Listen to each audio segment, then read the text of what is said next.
Caitlin Clark, right? Like she's lighting things up. She's probably made more in NIL money or could potentially make more. The money in the WNBA is non-existent.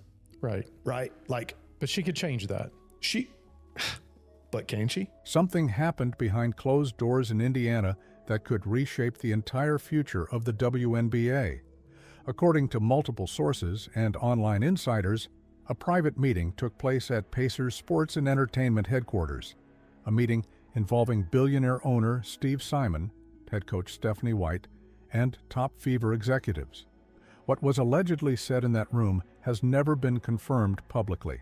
But if these reports are even halfway accurate, it explains every confusing decision we've witnessed this season. Because when a billionaire reportedly tells his coach that this is Caitlin Clark's team from here on out, that's not a suggestion. That's a corporate mandate. And when you're dealing with the most valuable player in women's basketball history, the rules change completely. If you believe the story behind the story matters, hit that like button right now. It tells us we're on the right track as we dig into what's really happening in Indiana. Let's start with who's actually running the show. Most fans think the Indiana Fever are just another WNBA franchise. But you were onto something when you noticed the deeper power structure here. Behind the curtain, the Fever are part of one of the most dominant sports empires in America. The team is owned by the Simon family, the same billionaires who control the Indiana Pacers and Simon Property Group, the largest shopping mall company in the United States. At the top sits Herb Simon, now in his 90s, a legend in Indiana business circles, but far too removed from daily operations. That's where his son comes in. Steve Simon serves as vice chairman of Pacers Sports and Entertainment, and many insiders believe he's the real decision-maker for both franchises. He doesn't chase social media attention or give flashy interviews. He doesn't need to. When you control a multi-billion-dollar empire, you don't announce your moves, you just make them. So when the Fever's momentum started cooling, when ticket sales began dipping and viral moments disappeared, the Simon family reportedly started asking questions. And when billionaires start asking questions, someone usually gets called into an office. When Caitlin Clark entered the WNBA, she didn't just join a team, she became a cultural phenomenon. Her debut shattered viewership records that had stood for years. Jersey sales exploded overnight. Caitlin Clark and Nafisa Collier were named WNBA All-Star Captains for this year's WNBA All-Star Game. The captains were chosen via fan vote, and Caitlin Clark received 1.29 million All-Star votes this year. Fever tickets went from nearly worthless to completely sold out for the first time in franchise history. Every Logo 3 she launched wasn't just a basketball play. It was marketing gold that brands fought over and networks scrambled to broadcast. Clark's arrival was supposed to mark a new era, not just for Indiana, but for the entire league. The WNBA had found its transcendent star, the player who could finally break through to mainstream audiences. Kids wanted to shoot like her. Casual fans tuned in specifically to watch her. She wasn't just moving the needle, she was rewriting what was possible for women's basketball. But then something shifted. The system changed, the coach changed, and the entire identity of the team transformed almost overnight. The Logo 3s started disappearing. The highlights slowed down. The Fever began playing safer, more conservative basketball. Fans started asking the same question: what happened to Caitlin Clark's freedom? And quietly, deep inside Pacers Entertainment headquarters, those same questions were reportedly being asked by someone far more powerful than any coach. When Stephanie White took over as head coach, her vision was crystal clear. She wanted a balanced offense built around teamwork and structure, not individual stardom.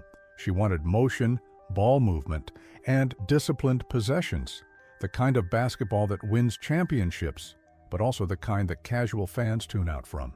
The result? Caitlin Clark's role shrank dramatically. The system limited her trademark deep threes.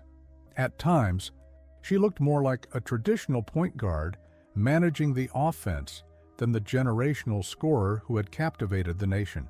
Now, to be fair, The strategy showed results on the court. The Fever improved. They even made the playoffs for the first time in years. But here's what many of you noticed weeks ago. While the team was winning more games, something else was dropping: their numbers. Ticket sales cooled off. Television ratings declined from their early season peaks. The viral social media moments that once flooded timelines suddenly went quiet. Because let's filter out the noise and be honest about what drives the WNBA's business model. The league's biggest attraction isn't just winning basketball games. It's Caitlin Clark being Caitlin Clark. And according to emerging reports, that's exactly when executives started getting uncomfortable. When the money machine that Clark had built started slowing down, the family that owned the machine decided it was time to intervene. And that's where this story gets absolutely wild. I think it's a really big thing that Diana Taurasi got on the mic and she said these things about Clark after. It kind of, I don't know if it's going to change the viewpoint of Caitlin Clark from a lot of these old bitter, all these old bitter Bettys that are still in the league. According to comments uncovered during a Fever fan livestream and later discussed by several podcasters, an insider claimed that Steve Simon himself called a private meeting with Stephanie White and top executives. The alleged message delivered in that room was direct and unmistakable. This is Caitlin Clark's team from here on out. If true, that represents a direct order from the ownership level to rebuild everything around Clark. The system, the brand, the entire focus of the franchise.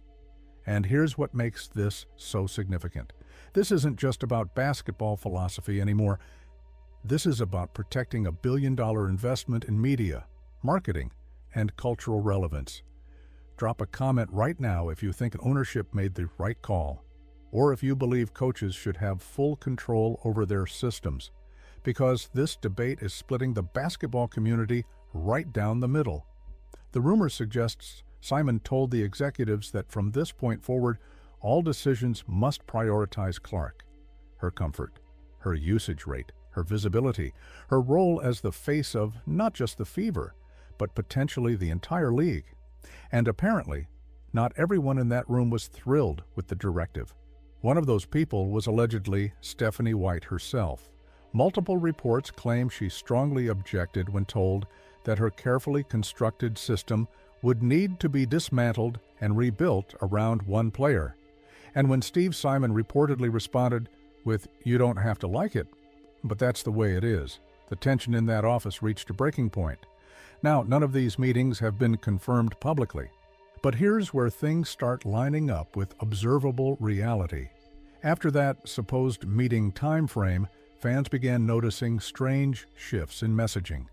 Publicly, Stephanie White praised Kelsey Mitchell as the team's top priority, calling her essential to the Fever's offensive future. But privately, insiders started whispering that the coach and front office were no longer operating in sync. The rumors suggested friction not just about basketball strategy, but about who actually controls the direction of the franchise. White reportedly wanted to maintain her motion offense. Ownership wanted Caitlin Clark's team. And in a franchise owned by billionaires, guess who typically wins that argument? Still, to her credit, Stephanie White didn't immediately fold. She continued running her system even as fan frustration grew louder online. That's when speculation hit overdrive.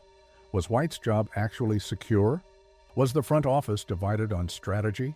And most importantly, was Caitlin Clark caught in the middle of a silent power struggle she never asked to be part of? Connecting the dots reveals something crucial. This tension might explain exactly why the Fever's offseason feels so uncertain right now. Because if ownership truly did choose a side in this conflict, the coaching staff might not be as secure as public statements suggest. And that brings us to the one factor that always cuts through rumors and speculation: the money. Let's be brutally honest about something. Billionaires don't care about offensive systems or basketball philosophy debates. They care about revenue, they care about sold-out arenas, lucrative broadcast deals, and sponsorship contracts with multiple zeros. And nobody in women's sports history has generated money like Caitlin Clark. When she was unleashed, when she dominated, The Fever's numbers exploded. When her role shrank, those numbers cooled significantly. That's not opinion or bias. That's quantifiable business reality captured in ticket sales data and television ratings. So when reports claim Steve Simon allegedly summoned everyone into his office to demand that the Fever become Caitlin Clark's team, it actually makes complete sense from a corporate perspective. You protect the star who built your brand. You center your entire operation around what fans pay to see. This isn't about ego or favoritism. It's pure economics. And the Simon family didn't build a multi-billion-dollar empire by ignoring economic reality. When the brand that's printing money suddenly slows down, you don't wait around debating basketball philosophy. You fix it immediately and decisively. Now, to be absolutely clear, all of this remains alleged. None of these private meetings have been confirmed through official channels, but the pattern of events tells a compelling story.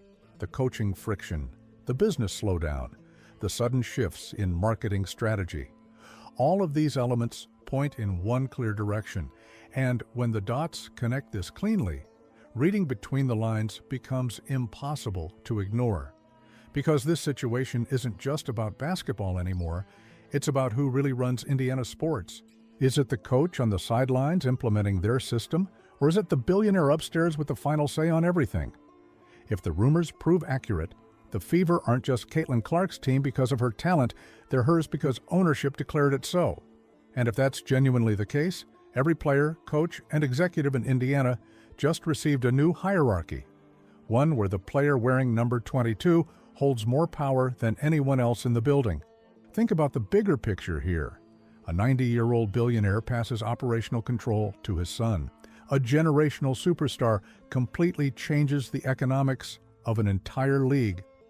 A coach tries to implement her championship system, and somewhere in the middle of all this, a quiet power struggle erupts over who controls the future of women's basketball in Indiana.